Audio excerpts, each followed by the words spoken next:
వైద్య ఆరోగ్య శాఖ టెండర్లలో గోల్మాల్ జరిగినట్లు ఆరోపణలు వస్తున్నాయి. క్లినికల్ సర్వీసెస్ అన్ని కార్పొరేటర్లకు కట్టబెట్టేందుకు రంగం సిద్ధమైంది. టెండర్ల నిబంధనలు కూడా అడ్డగోలుగా మార్చేశారు. చెన్నైకి చెందిన సంస్థతో సీఎం కార్యాలయంలో కుదిరిన ఈ డీల్లో 10 కోట్ల రూపాయల మేర ఫిక్సింగ్ జరిగినట్లు సమాచారం. దీనికి సంబంధించి పూర్తి సమాచారం మా కరెస్పాండెంట్ సతీష్ అడిగి తెలుసుకుందాం. సతీష్, చెప్పండి, వైద్య ఆరోగ్య శాఖ టెండర్లలో సంబంధించి ఫిక్సింగ్ జరిగినట్లు తెలుస్తోంది. మీ దగ్గర ఉన్న వివరాలు ఏంటి? నీలిమ, ఆంధ్రప్రదేశ్ వైద్య ఆరోగ్య శాఖలో ఆంధ్రప్రదేశ్ ఉన్న దాదాపుగా 1533 సంస్థలకు సంబంధించి క్లినికల్ సర్వీసెస్ ఏవైతే ఉన్నాయో వైద్య పరీక్షలు నిర్వహించడానికి సంబంధించినంత వరకు అవుట్సోర్సింగ్ ద్వారా వీటిని చేపట్టాలని నిర్ణయించింది. ఏదైతే NHR నేషనల్ రూరల్ హెల్త్ మిషన్కి సంబంధించినటువంటి ప్రాజెక్టు ఇది.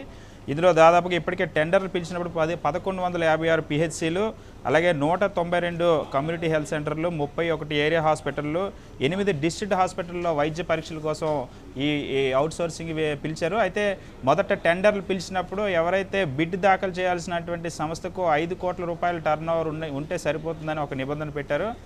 ఈ గత నెల 27వ తేదీన ప్రీ టెండర్స్ మీటింగ్ జరిగినప్పుడు దాదాపుగా 5 కోట్ల టర్నోవర్ ఉన్నటువంటి సుమారు 70 నుండి 80 సంస్థలు ఆ డిస్కషన్స్లో పార్టిసిపేట్ చేశాయి. అయితే 27 తర్వాత ఒక్కసారిగా రూల్స్ అన్నీ మారిపోయినాయి. ఒక్కసారిగా 5 కోట్ల నుండి టర్నోవర్ని 10 కోట్లకు పెంచేశారు. ఇక్కడే చాలా స్పష్టంగా అర్థమవుతుంది, కార్పొరేట్ సంస్థలకు అనుకూలంగా నిబంధనలను మార్చారన్న ఆరోపణలు ధృవీకరించేలాగా ఈ పరిణామం చోటు చేసుకుంది.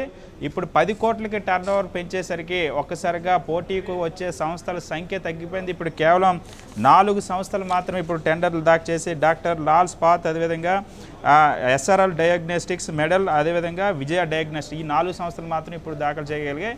పెద్ద ఎత్తున దాదాపుగా 1533 సంస్థలకు సంబంధించిన వైద్య పరీక్షలకు సంబంధించి అవుట్సోర్సింగ్ ఇచ్చేటప్పుడు ఈ రాష్ట్రానికి సంబంధించిన అన్ని జిల్లాల్లో జిల్లాల వారీగా కూడా సూపర్ స్పెషాలిటీ హాస్పిటల్స్ ఉన్నాయి, అక్కడ కూడా ల్యాబొరేటరీస్ ఉన్నాయి. వాటి ద్వారా సర్వీసెస్ నిర్వహించుకునే అవకాశం ఉన్నప్పటికీ కూడా కార్పొరేట్ సంస్థలకి బెనిఫిట్ చేకూర్చాలి, పోటీ నుండి చిన్న చిన్న సంస్థలన్నింటినీ కూడా తప్పించాలన్న ఉద్దేశంతో ఈ నిబంధనలు మార్చారు. అంతేకాకుండా వైద్య పరీక్షల వాస్తవానికి ఈ నిబంధన 5 కోట్ల నుండి 10 కోట్ల రూపాయల వరకు టర్నోవర్ ఉండాలన్న నిబంధన గత 3 ఏళ్ళలో ఎప్పుడు కూడా ఆంధ్రప్రదేశ్లో లేదు. ఇప్పుడు కూడా మిగిలిన 28 రాష్ట్రాల్లో కూడా ఎక్కడ కూడా ఈ నిబంధన లేదు. ఒక ఆంధ్రప్రదేశ్లో మాత్రమే, అది కూడా 27వ తేదీ తర్వాత 27వ తేదీన 70 నుండి 80 సంస్థలు డిస్కషన్స్కి వచ్చిన తర్వాత కార్పొరేట్ సంస్థలకు ఎక్కడికైతే ఈ టెండర్ రాకుండా పోతుందన్న ఒక భయం ఉంది. దాంతో సీఎం కార్యాలయం స్థాయిలో దీనికి సంబంధించిన ఒక మ్యాచ్ ఫిక్సింగ్ జరిగిందన్న ఆరోపణలు కూడా వినిపిస్తున్నాయి.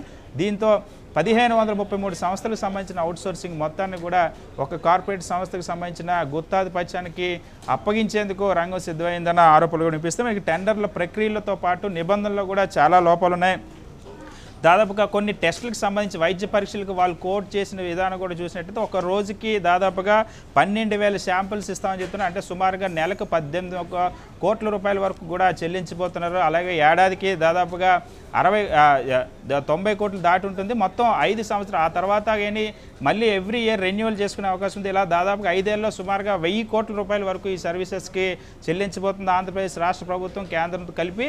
అయినప్పటికీ కూడా దీనికి సంబంధించిన టెండర్లలో పెద్ద గోల్మాల్ చోటు చేసుకుంది. పరీక్షల నిర్వహణలు కూడా కొంతమంది వైద్య నిపుణులు ఏదైతే ఈ టెండర్కి సంబంధించినంతవరకు ఆ వైద్య పరీక్షల కాల పరిమితిని చూసి ఆశ్చర్యపోతున్నారు. స్పెర్మ్ కౌంట్కి సంబంధించి 2 రోజుల పాటు సమయం ఇచ్చారు, కానీ వాస్తవానికి 2 గంటల తర్వాత స్పెర్మ్ కౌంట్ అనేది పూర్తిగా కనిపించదు. అది ఆశ్చర్యకరంగానే వైద్య నిపుణులందరూ కూడా మారిన పరిస్థితి. సో ఇలా వైద్య పరీక్షలు నిర్ధారించిన సమయంతో పాటు టెండర్ నిబంధనల్లో కూడా పూర్తి స్థాయి ఆరోపణలు వస్తున్నాయి. అంతేకాకుండా ఇవాళ మరొక 11:30 గంటలతో ఈ టెండర్కి సంబంధించిన గడువు ముగుస్తుంది. ఇవాళ 11:30 గంటలకల్లా ముగుస్తుంది. ఇప్పటివరకు కేవలం 4 సంస్థలు మాత్రమే టెండర్లు దాఖలు చేస్తే, ఏదైతే మనకున్న సమాచారం మేరకు చెన్నైకి సంబంధించిన ఒక కార్పొరేట్ సంస్థకు మొత్తం ఈ సర్వీసెస్ అన్నింటిని కూడా గంపగుత్తిగా అప్పగించేందుకు రంగం సిద్ధమవుతుంది. నీలిమ, చాలా స్పష్టంగా ఇందులో నిబంధనలు ఏదైతే టర్నోవర్ నిబంధన 5 కోట్ల నుండి 10 కోట్లకు పెంచారో అక్కడే ఇందులో జరుగుతున్న గోల్మాల్ అన్నది ప్రూవ్ అవుతుందన్న అంశం చాలా స్పష్టంగా తెలిసింది.